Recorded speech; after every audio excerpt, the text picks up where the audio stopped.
23 de noviembre del 2017. Muy buenos días a todos, bienvenidos a Contacto Directo. Revisemos quiénes son hoy nuestros invitados. Alberto Acosta Burneo, analista económico, columnista de la revista Vistazo. El proyecto de ley de urgencia económica de reforma tributaria para impulsar la reactivación económica ¿cumple el objetivo anunciado en los diálogos del Consejo Consultivo Productivo y Tributario o privilegia darle liquidez a la caja fiscal? Lo vamos a analizar. Nos acompañará también César Robalino, expresidente de la Asociación de Bancos Privados. El proyecto urgente en la parte de la masificación del dinero electrónico se excede al extender a los bancos privados la obligación del Banco Central de proveer liquidez a la economía. ¿Qué propósito tiene imponer un impuesto al retiro de dinero efectivo de los bancos? Vamos a revisarlo. Además, Carlos de la Torre, ministro de Finanzas, estará con nosotros. Las cifras de ingresos tributarios y petroleros del presupuesto ¿están infladas? ¿Cómo se reduce el déficit en el presupuesto? La nueva carga tributaria que impone el proyecto de ley de urgencia económica ¿impulsa la reactivación de la producción? Lo vamos a ver. Se realizan preparativos para dos convenciones nacionales del movimiento Alianza País. Una organizada por los seguidores de Rafael Correa, que será el próximo 3 de diciembre en Esmeraldas. Allí se espera que llegue desde Bélgica el exmandatario. Por su lado, el presidente de la República, Lenín Moreno, convocó ayer a la directiva nacional para organizar otra convención en Cuenca que se desarrollará hoy. En Cuenca, los legisladores Doris Solís y Juan Cristóbal Lloret contaron que la 7ª Convención Nacional de Movimiento País es la que organizan ellos, la que se va a desarrollar en Esmeraldas, que es la que ha convocado la Dirección Nacional, que es la que vale. Vamos a proceder a la elección de autoridades dentro de la organización política. Tenemos esa facultad de poderlo hacer en esta convención nacional.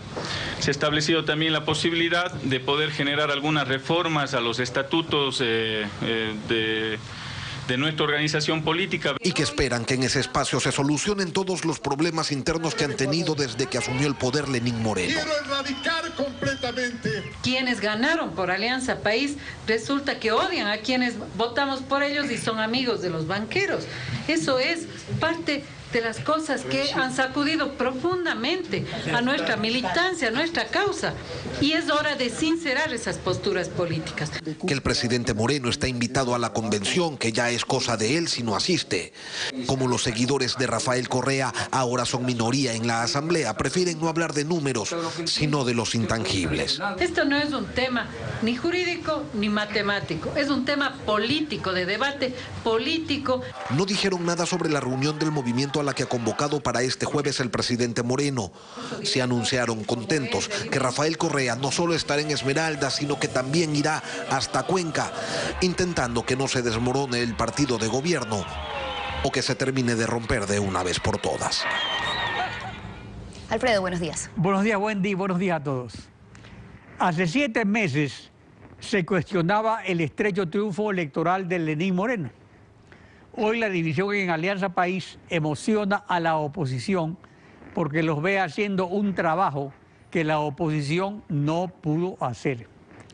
Pero lo que está ocurriendo objetivamente muestra a Alianza País con un presidente de la República con gran aceptación popular y al mismo tiempo al expresidente ejerciendo la oposición, mientras los partidos contrarios apoyan a Lenín Moreno en el diálogo y la consulta popular. En la Asamblea, el bloque de Alianza País sigue votando en compacto para impedir juicios políticos por encima de escaramuzas verbales entre ellos. El fiscal general de Alianza País tiene en la cárcel al vicepresidente de Alianza País. El contralor general de Alianza País destituyó al presidente del IES de Alianza País. El CNE de Alianza País es prorrogado en sus funciones y se viene una consulta popular donde la Corte Constitucional de Alianza País puede decidir que sí pasa la pregunta de la reelección indefinida, pero que se aplicará sin efecto retroactivo. Con lo cual ganan en la consulta Lenín y Rafael. Nada puede sorprender en política.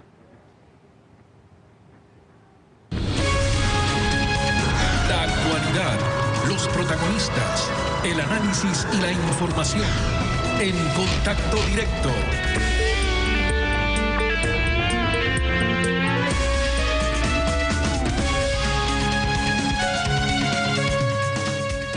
Alberto Acosta Burdeo, analista económico. Buen día, bienvenido a Contacto Directo. Muy buenos días, un gusto estar con ustedes.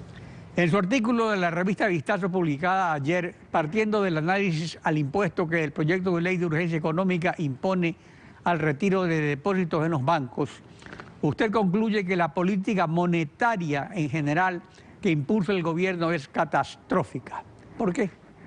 Lo que sucede es que el gobierno está priorizando los ingresos fiscales. Su prioridad es seguir gastando y obtener ingresos de donde sea. Y entonces ahora impone estos incentivos o estos mecanismos para el dinero electrónico que incluyen también algunos desincentivos muy importantes, como es ese impuesto al retiro de efectivo. Un impuesto al retiro de efectivo lo que va a hacer es incentivar el uso del efectivo. La gente no va a querer depositar. Este error ya se cometió en el pasado con el impuesto a la circulación de capitales, que era un impuesto al depósito, o en el pasado, inclusive en otros países como en Estados Unidos, en los años 30, donde se colocó un impuesto a los cheques. El resultado en todas estas situaciones ha sido invariablemente la desbancarización, que el dinero no vaya al sistema financiero, que se quede en efectivo. Entonces vemos que lamentablemente en este caso los resultados serán similares, se va a incentivar que el dinero no ingrese al sistema financiero, haciendo daño finalmente a todo el sistema monetario del país. Sobre la base de estribillos carentes de consistencia, los gobiernos de Alianza País siempre presentan sus paquetazos económicos con nombres sugestivos como justicia laboral, fortalecimiento de la dolarización, reactivación económica, etc. Ahora, respecto a esta congelación disfrazada de depósitos, a esta subida de impuestos y a todo el paquete que incluye el proyecto de ley de urgencia económica, se podría estar hablando de un paquetazo económico que no es como los anteriores, cuando había devaluación, pero sí, que sí se puede considerar un paquetazo. Las circunstancias son distintas, ya no tenemos una moneda propia, pero las medidas que adoptan también son medidas nuevas, pero finalmente quien paga la cuenta somos los ciudadanos. Y por eso yo considero que sí es un paquetazo y entre gobierno ha entrado una política muy peligrosa, una política que podemos resumir en decir que el petróleo, la deuda es el nuevo petróleo. Ese es el lema actual del gobierno, seguir endeudándose agresivamente y complementarlo con más impuestos, más recargos a los ciudadanos. Toda esta política finalmente sabemos que es insostenible, que termina pronto y que eventualmente la reducción del gasto va a ser inevitable. Es algo que el gobierno no quiere, se justifica diciendo que el gasto público es necesario, que son escuelas, que son hospitales. Puede ser todo cierto, pero el tema es que, como toda familia sabe, uno puede estirar la sábana solamente hasta donde le alcanza. Y en el caso ecuatoriano, ese hueco que dejó la pérdida de los ingresos petroleros, esos 5.000 millones de dólares, son un hueco difícil de cubrir y que vamos a tener que ir reduciendo gradualmente el gasto público y ojalá que se lo haga antes y que no sea demasiado tarde, porque si nos demoramos mucho más podemos llegar a problemas mayores, como problemas de iliquidez fiscal que puede ser contagiado al resto de sectores de la economía. En los paquetazos anteriores, que era clásico, devaluación, alza de combustibles y una secuela inmediata de encarecimiento de la vida. Pero ahí el principal beneficiario era siempre el gobierno, porque como principal exportador de petróleo, multiplicaba sus sucres, que se devaluaban frente al dólar, y entonces el déficit desaparecía. Pero ahora, teniendo el dólar, pues no se puede devaluar. El presidente Correa se quejó muchas veces de esto, de que era un impedimento para tener política propia, etcétera, etcétera. Pero se han tomado una serie de medidas tributarias durante todos estos años que se podría decir que en cierta medida han devaluado al dólar que circula en el Ecuador. El dólar ecuatoriano, por ejemplo, tiene un menor poder adquisitivo que el dólar de Estados Unidos, que el dólar de Panamá. Definitivamente son medidas como el impuesto a la salida de divisas. Un dólar en el exterior vale más que un dólar dentro del Ecuador.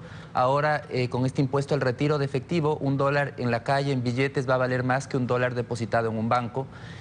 Y todas las medidas que encarecieron la producción, que hicieron que los precios suban durante esta década, que los precios suban un 25% más rápido que los precios norteamericanos, finalmente hacen que el dólar en el Ecuador alcance cada vez para menos. Y en la fase actual que estamos viviendo de corrección económica, implica que los precios tienen que caer, que el país tiene que volver a ser competitivo y tiene que volver a ser barato para producir. Eso es lo que estamos viendo en la inflación, una inflación negativa en los últimos meses, que es parte de esta corrección económica necesaria y que el mecanismo es por la debilidad de la demanda, ya no vía devaluación como en el pasado, sino por una debilidad en la demanda que hace que los precios vayan reduciéndose. Pero que el gobierno, con sus políticas, con esta nueva reforma tributaria que está en discusión en la Asamblea, que piensa recaudar del público 1.600 millones de dólares, lo que va a hacer es encarecer nuevamente la producción, encarecer los precios de los productos importados, de los productos nacionales, y entrar en una nueva ola entre comillas, devaluar o perder poder adquisitivo del dólar, afectando nuevamente a los ciudadanos y afectando sobre todo a la capacidad de competir, de generar riqueza del aparato productivo. El pretexto del gobierno para impulsar el uso del dinero electrónico es el costo de los billetes. Pero en el propio proyecto urgente se indica que este costo gira a alrededor de 13 millones de dólares anuales. O sea, lo mismo que según el fiscal general recibió de Odebrecht el tío Rivera. Ahora, ¿cuál es entonces la verdadera razón? Porque esa no puede ser la razón. ¿Es darle liquidez al gobierno? No tiene ningún justificativo decir que eso le cuesta al gobierno o que es dinero de la reserva. La provisión de efectivo se le cobra a los bancos y hace pocos meses el gobierno inclusive incrementó de manera significativa ese costo. E inclusive si le preocupa tanto cuánto cuesta traer los billetes, podría pedir a la banca que importe directamente sus propios billetes. No hay ningún problema en eso. Pero el gobierno tiene otros objetivos, y yo creo que hay objetivos ocultos, que es que el dinero electrónico, los medios de pago electrónicos los sepamos usar. El proyecto de ley elimina la posibilidad de que sea una moneda paralela, lo cual es positivo. Pero con todos estos incentivos, el riesgo es que mientras el gobierno tenga una necesidad fiscal tan grande, mientras las finanzas públicas estén tan desfinanciadas, que el día de mañana dé marcha atrás y que le devuelva al Banco Central la potestad de emitir dinero electrónico. En ese momento ya todo el mundo conocería el dinero electrónico, estaríamos familiarizados, sabríamos cómo usarlo y ni siquiera nos daríamos cuenta cuando el Banco Central empiece a inundar de dinero electrónico la economía para financiar gasto público. Entonces yo creo que sí hay un objetivo detrás que eventualmente puede ser el de instaurar el dinero electrónico cuando el gobierno requiera para poder inflar nuevamente la economía de liquidez. ¿Hay algún otro caso en el mundo, tal vez en África, donde ha ocurrido algo parecido al uso indiscriminado del dinero electrónico que liquidó la dolarización? Bueno, realmente países dolarizados hay pocos. Hay Zimbabue en el África que se dolarizó pero que está ahora en un proceso inverso, pero vemos que han tenido un manejo económico desastroso y recientemente inclusive su líder, que estuvo más de 30 años en el poder, fue destituido. Yo creo que esos no son ejemplos a seguir. Un país dolarizado como el Ecuador tiene que mirar hacia los buenos ejemplos de dolarización que existen. Veamos, por ejemplo, el caso de Panamá. Y estemos claros que los capitales están fuera del Ecuador. Entonces no podemos poner barreras al ingreso de capitales, tenemos que liberar esas barreras. Y la manera de eliminar esas barreras es permitiendo que los capitales entran y salgan del país conforme sea su voluntad. Tenemos que incentivar el ingreso de capitales para que haya más inversión y más producción, más generación de riqueza. Esa es la única vía para generar más bienestar en la población. Por otro lado, ante estos impedimentos para el ingreso de los dólares, tenemos el asunto del presupuesto. ¿Son reales las cifras de ingresos tributarios y petroleros que constan en el presupuesto 2018? Bueno, el gobierno tiene una expectativa, yo creo que puede ser un poco optimista, de recaudación por la nueva reforma tributaria. Está hablando de que en total le permitiría recaudar 1.600 millones de dólares netos, probablemente no todo en 2018, porque una parte se empieza a recaudar en 2019. Pero lo más grave del presupuesto no viene por el lado de sobreestimación o subestimación de ingresos. Lo grave viene por el gasto. Es un presupuesto que plantea seguir gastando. Y no solamente que seguir gastando, sino que incrementa el gasto en 600 millones de dólares. Entonces ahora hay una recomposición de cómo se distribuye ese gasto. Se reduce alrededor de 1.100 millones de dólares en gasto de inversión y se los envía a gasto corriente, que se va a incrementar en 1.700 millones. Es decir, seguimos con esta política insostenible de endeudarnos, de cargar con más impuestos a los ciudadanos para seguir gastando. Pero vemos que el faltante el próximo año sigue siendo muy elevado y la necesidad de financiamiento alcanza los 10.000 millones de dólares, 10% del PIB. No vamos a poder seguir muchos años más a este ritmo y con este ritmo de endeudamiento, por más que se oculte las estadísticas del endeudamiento real y que solo de vez en cuando el presidente las mencione y hable de un 56% del PIB, cuando las estadísticas oficiales se habla de valores mucho menores. Y hay alertas a nivel internacional, como la que salió hace pocos días en Bloomberg, en donde después del default de Venezuela, se mencionó que el segundo país con mayor riesgo de default es el Ecuador. Ese es un riesgo que tenemos, un riesgo importante y que eventualmente puede detener este financiamiento que está siguiendo el Ecuador. Alberto Acosta Burneo, gracias por acompañarnos en Contacto Directo. Muchas gracias. Bueno. Vamos a hacer una pausa comercial y cuando regresemos, César Robalino, expresidente de la Asociación de Bancos Privados, nos acompañará. El proyecto de urgencia económica para reactivar la economía trae un tramo dedicado a masificar los medios de pagos electrónicos. La propuesta, ¿en qué perjudica a la dolarización?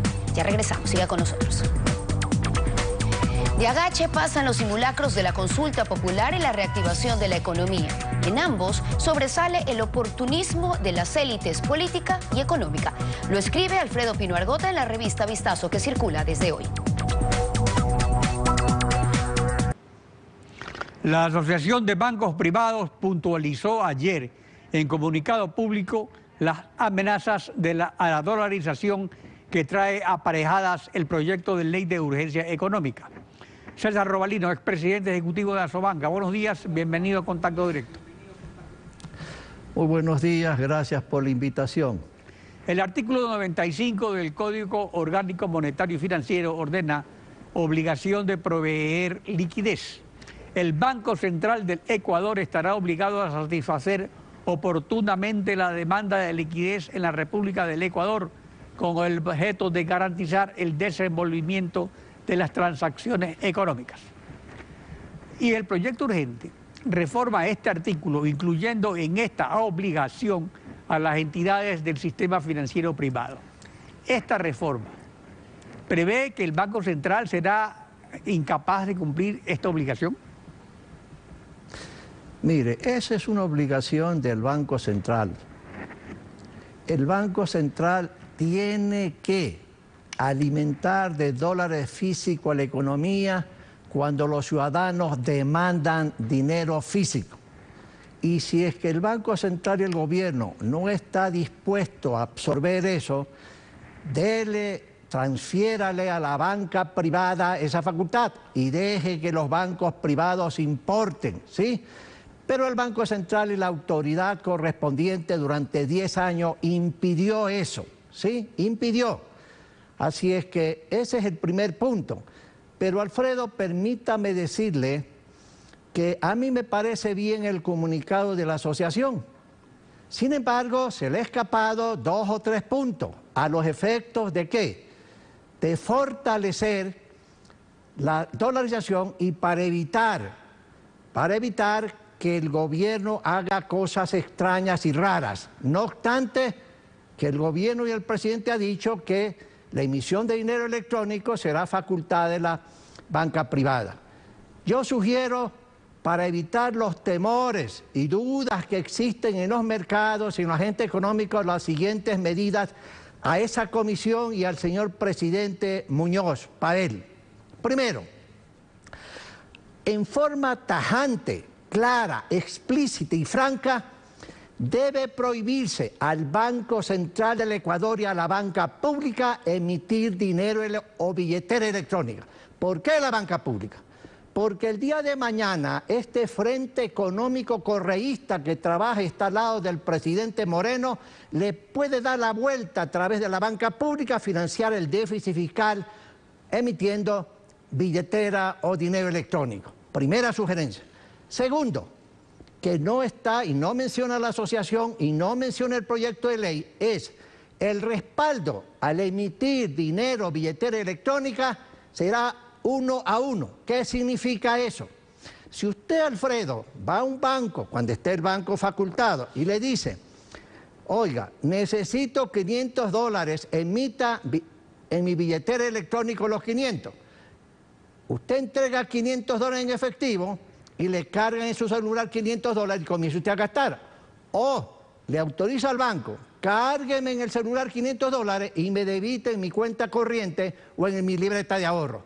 Respaldo 1 a 1.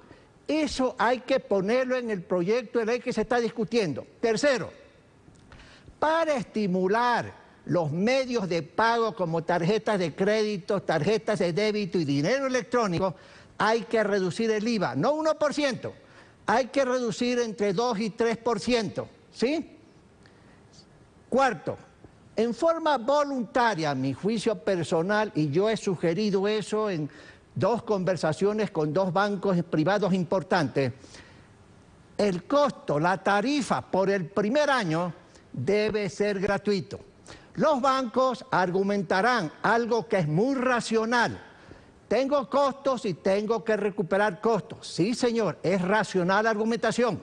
Sin embargo, hay una contraargumentación tan racional como la primera. Cuando un empresario o un banquero quiere introducir al mercado un nuevo producto, un nuevo servicio, después de hacer los estudios, sabe que hay una etapa de transición que no va a recuperar costos.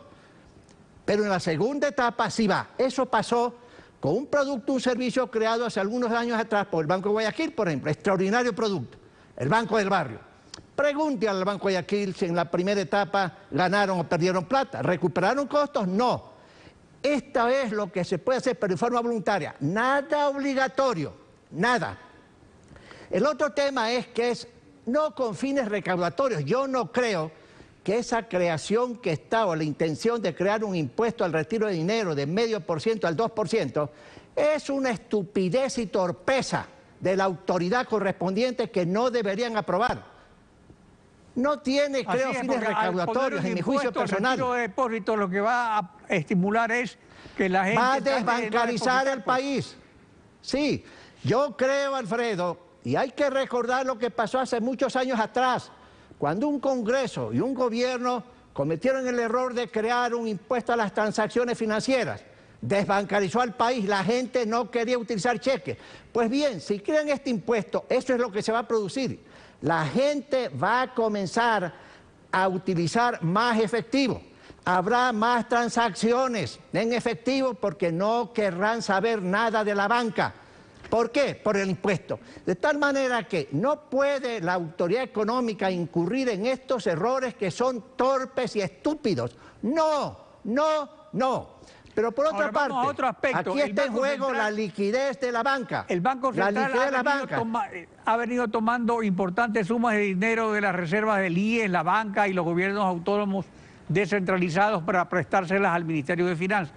Y no está pagando estas obligaciones como activos líquidos. El proyecto urgente autoriza al Banco Central a tener inversiones en entidades dedicadas a otras actividades distintas a las financieras y en entidades financieras privadas. ¿Para qué necesita el Banco Central de esta reforma legal? ¿Tiene algo que ver con eso de las deudas que tiene? Ese es un error nuevamente de la autoridad. Fíjese, el descalce entre lo que es los activos internacionales líquidos, el central, y los pasivos exigibles tienen un descalce de 7.500 millones de dólares a la semana pasada. El gobierno actual está cometiendo el mismo error que el gobierno anterior, utilizando recursos que no son del gobierno. Como usted afirmaba, y yo lo denuncié varias veces hace muchos años atrás, y le dije al alcalde de Quito y al alcalde de Guayaquil que ya no tenían financieramente la plata que ellos dicen tener en el Banco Central, han utilizado nuevamente. Hoy por hoy, sencillamente con la entrada de crédito de 2.500 millones, las reservas líquidas subieron al nivel que yo le digo. Y las reservas bancarias naturalmente están cubiertas de 1 a 1, pero a medida que el gobierno gaste, las reservas líquidas van a bajar y se viene el descalce con las reservas bancarias. No puede el gobierno, no puede este frente económico correísta seguir insistiendo y llevarse la plata que no es de ellos. Eso es peligroso para la dolarización. El gobierno en un plan de 5 años tiene que programar, pagar, restituir ese descalce de 7.000 y pico millones lenta y gradualmente. ¿Para qué? Para que haya el respaldo total que nació con la dolarización. No se olvide. A veces unos economistas hablan... Nos terminó el tiempo, tenemos aquí al ministro de Finanzas justamente para tratar estos temas. Así que gracias por su participación en Contacto Directo. Muy amable, gracias a usted, muy amable. Buen día.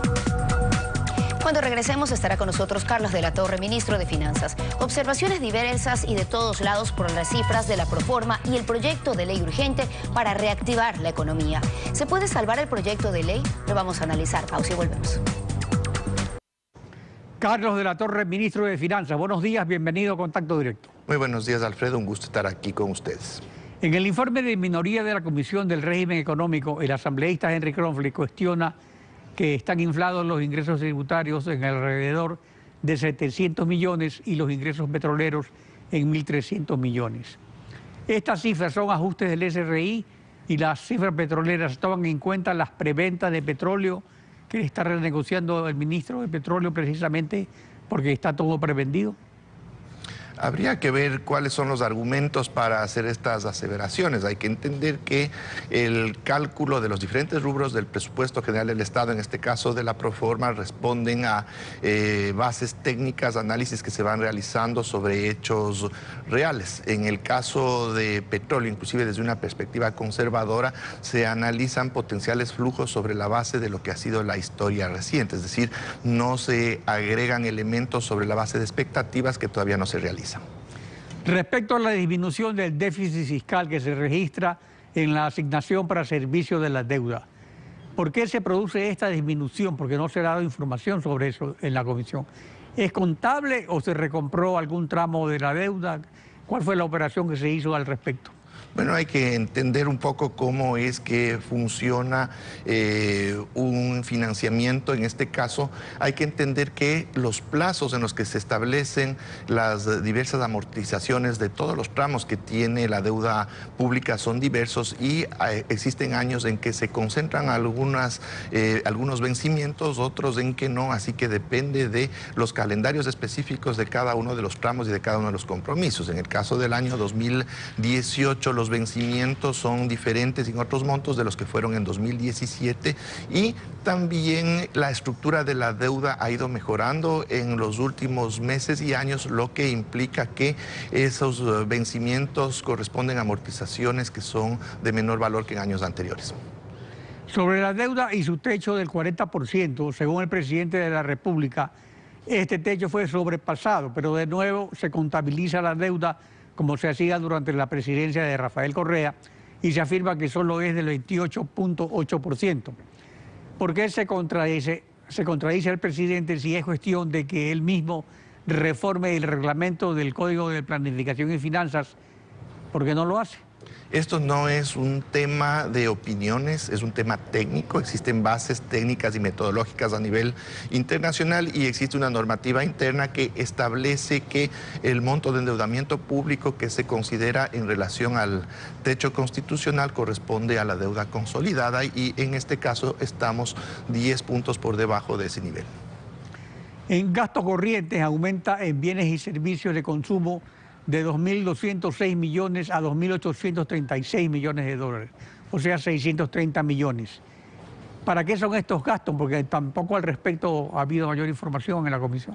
Bueno, es importante entender un elemento estructural que existe en términos del manejo presupuestario.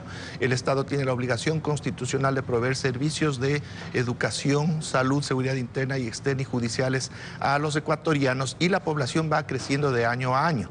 La cobertura de esos servicios desde ya no es la que nosotros quisiéramos y siempre tenemos que estar trabajando para proveer con estos servicios de mejor manera a los ecuatorianos y por tanto este es un rubro que tiene que ir creciendo necesariamente conforme crecen las necesidades del país. Ahora, pero para eso hay el rubro de los sueldos que también crece porque hay pues obviamente un escalafón que se tiene que ir incrementando cada año. Pero sobre bienes y servicios, esa es la duda. Se dice que es para espionaje, que es para gasto de publicidad. En general, por ejemplo, respecto a educación, a salud y a seguridad, que son los gastos básicos del Estado, ¿en qué serían estos bienes y servicios? Se puede decir cualquier cosa, pero en los bienes y servicios también se replica la misma estructura de sueldos y salarios.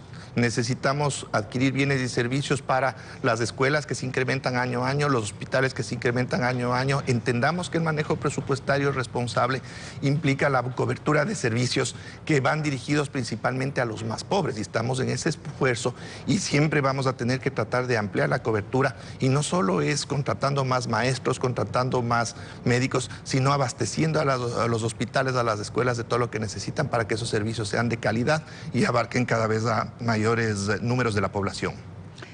Ahora pasemos al proyecto urgente. En el proyecto de urgencia económica, en la parte que se refiere a los medios de pago electrónicos, ¿por qué se reforma el Código Monetario y Financiero para incluir al sistema financiero privado en la obligación de proveer de liquidez al sistema, cuando eso es competencia del Banco Central, o esa competencia se podría transferir directamente si de lo que se trata es de que haya disponibilidad de billetes? A ver, aquí hay que entender que fue un pedido desde hace tiempo atrás del sistema financiero privado, principalmente, de hacerse cargo de la operación del dinero electrónico. Pero esto, que es lo que se está impulsando con estas reformas normativas al Código Orgánico Monetario y Financiero, también implica un ejercicio de corresponsabilidad.